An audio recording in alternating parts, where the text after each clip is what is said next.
word, work. I thought I would never use that four-letter word in my life because I never work.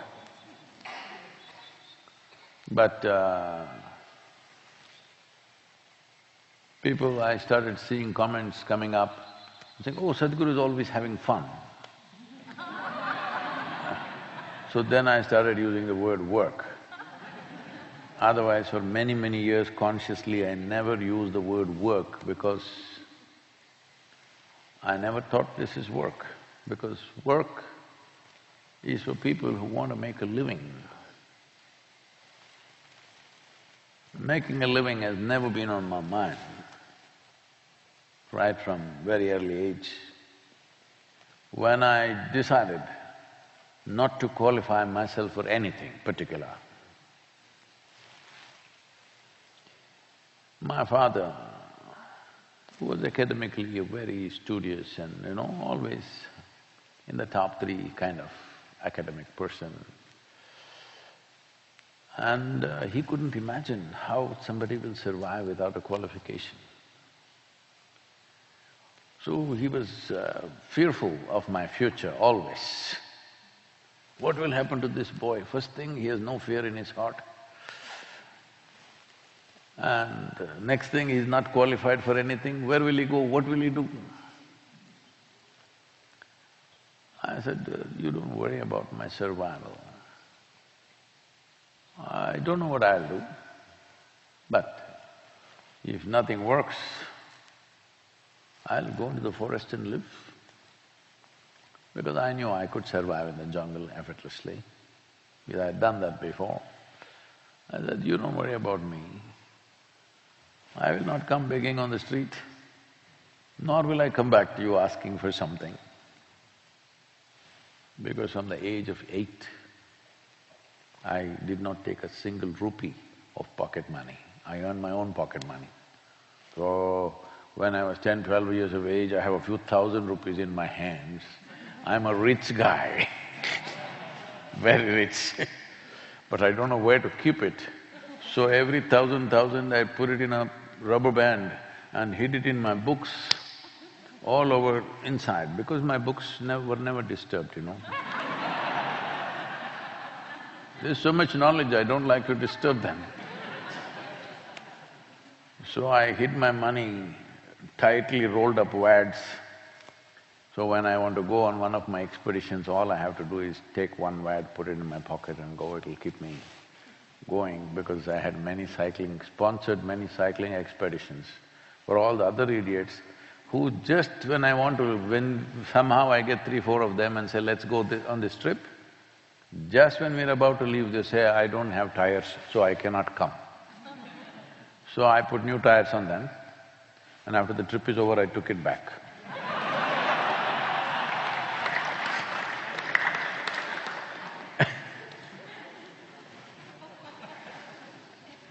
So, because survival has never been on my mind, I just can't believe why human beings should think about survival. And see, every other creature is able to survive. With a tiny little brain, they're able to survive. This big brain, survival, big issue. No, the problem is you want to survive like somebody else, that's the only problem. If you get rid of that one problem, survival is not an issue. You want to eat like them, you want to live in their kind of house, you want to dress like them, you want to do like them. I call this monkeying. Hello? Hello? You want to be like that one.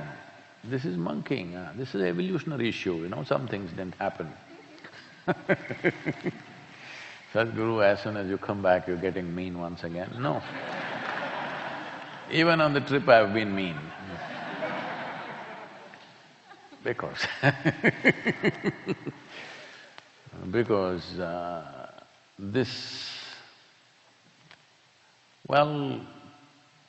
certain people are going to other extremes, but this sense of structure in human mind has destroyed humanity.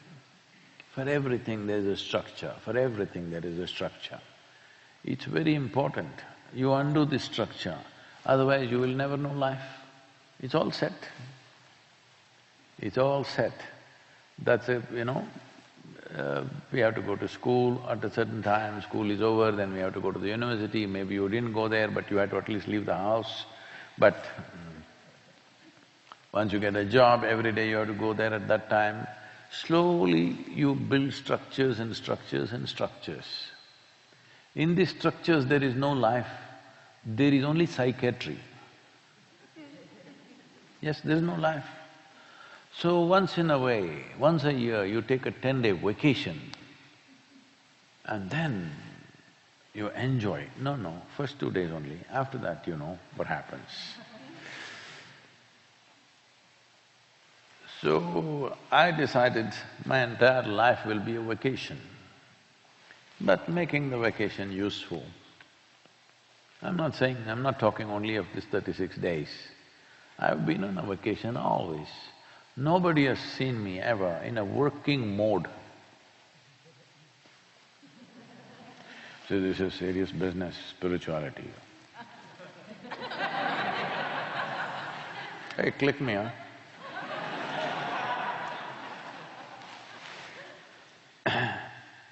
This is serious business.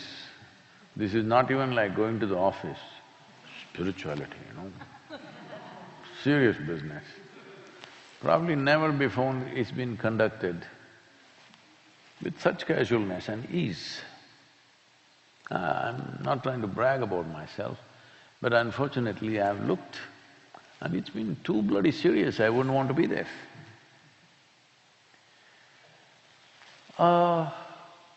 Being intense, being profound, being focused on something is a different matter.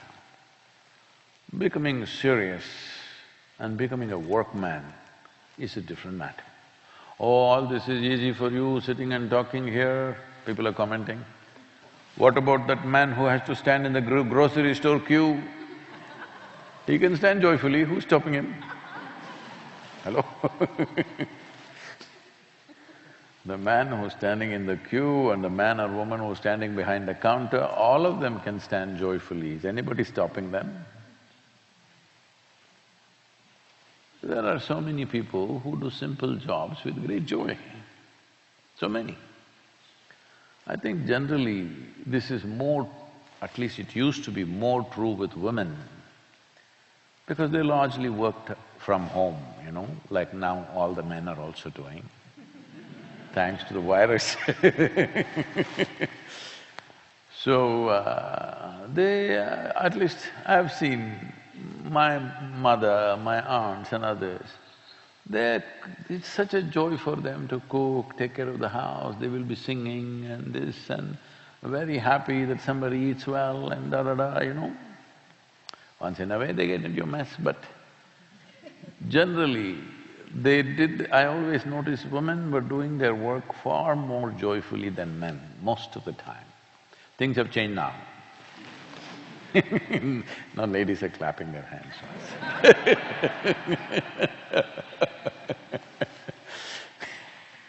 It is not about the nature of what we're doing, it is the way we are. Everybody has to do something, somebody has to spiritual knowledge, very serious business. Because the moment you become spiritual, you must become long-faced, otherwise how are you spiritual? Now the problem with you is, now we don't even know how miserable you are, now you're all masked.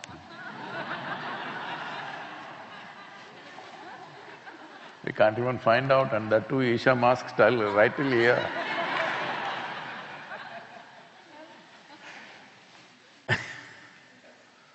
All those unsmiling faces are saved. The world is saved. They can wear a smiley on their mask. Done. Because what is there, Sadhguru? Yesterday also I smiled, I said ditto. Yesterday also I was smiling, so why should I smile today? It's not that you should smile. Smile is a disease. You must smile is a kind of a disease. It is not that you must smile. Nobody told the plant that flower should blossom. If it's well nourished, it blossoms. That's it. It doesn't need a teaching. Hello? It doesn't need a teaching that these flowers should blossom and fragrance should spread. If it's well nourished, it'll blossom and it'll spread. But human beings, because they have a certain amount of brain that they have not learned how to use, they become like this. But this mask is such a savior, really. At least now, you can practice behind the mask how to be joyful, you know. When you're unmasked after some time, hopefully, because everybody is now creating all kinds of gold-braided masks, designer masks, all things, it looks like they're going to stay in that forever. Because you know, it must be saving a whole lot of makeup equipment. Huh?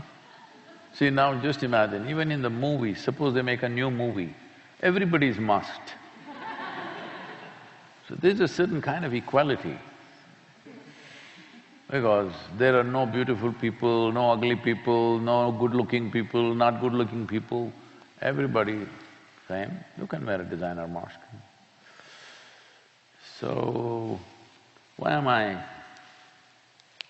doing this to you today? Because you were expecting me to share some adventure and stuff. Because the greatest adventure in life is not about climbing a mountain, riding a motorcycle, jumping off a mountain, no. The greatest adventure in life is every day, at least you're breaking one box in your head. You crossed a limitation. This is the greatest adventure. Even if you're riding, even if you're flying, even if you're doing something else, even there, the adventure is only in stretching beyond your limitations, isn't it? The adventure is not in the mountain rock, the adventure is not on the motorcycle, the adventure is not on the airplane. The adventure is you broke a limitation. That's adventure. And nobody can deny you this, whether you're going to a 9 to 5 work in an office or doing something else, nobody can deny you this. You can every day break something. If you every day break one bondage, if every day you break one limitation, depending upon how many heaps of limitations you have, someday you must get liberated. Hello? Bound to happen, huh? Liberation, see, people are always thinking freedom means, oh, bird in the sky. No. You know, I was so fascinated with the birds, particularly hawks and eagles. I sat outside when I was living on the farm, I watched and watched and watched because I tried to fly when I was 17 and it ended up with both my ankles cracked. So I always looked at these birds, how are they doing it? What should I do for this? Endlessly I watched them. Then I noticed, they're all up there, constantly looking down. For a mouse, for a squirrel, for something else that moves on the ground. They've just gone to office. Hello? Just their office is up there. They're looking there and like this. I rarely found, only these tiny little birds, these sparrows and hummingbirds, these kind of things fly around joyfully like this for some time when they're well eaten. But all the big birds, constantly looking down, rarely really enjoying their flight. This is true even with the pilots also. I'm saying those without wings who fly. You know, Richard Bach, I have highest regard for him. Well, you heard of Richard Bach? Oh, many of you know. You're all born after everything interesting is over in this world. Young people, I'm saying. Well, Richard Bach was a legend in America, flying legend. He wrote books.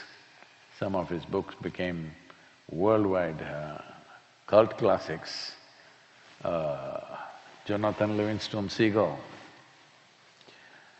So, it was so excited me. I was 14, 15 when I started reading these Richard Bach's books, and in one of the books he says, all his life he spent time flying. Then he says, the greatest joy in flying is when you see another pilot and he rolls his wing for you and you roll your wing for him. Arey, communicating with people is such a joy, you could have been here, all the people are here, nobody's up there. Just a smiley, a flyer smiley, that is the greatest joy, I believe. That was the fifth book I was reading. After that, I never read anything.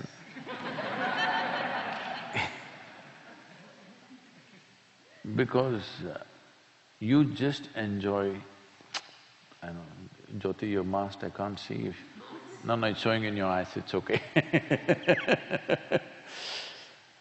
Just this, that's the greatest joy of flying.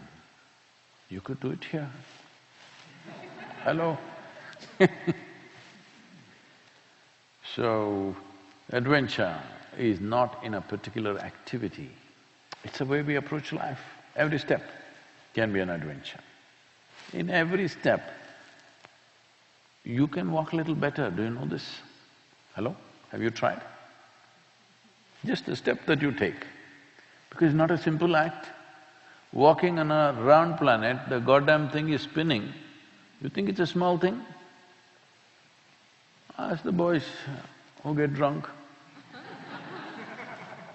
or older people who have vertigo. It's not easy to walk on a round planet when it's spinning.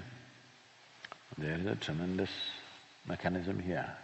In exploring this itself is a great adventure. It's an endless adventure.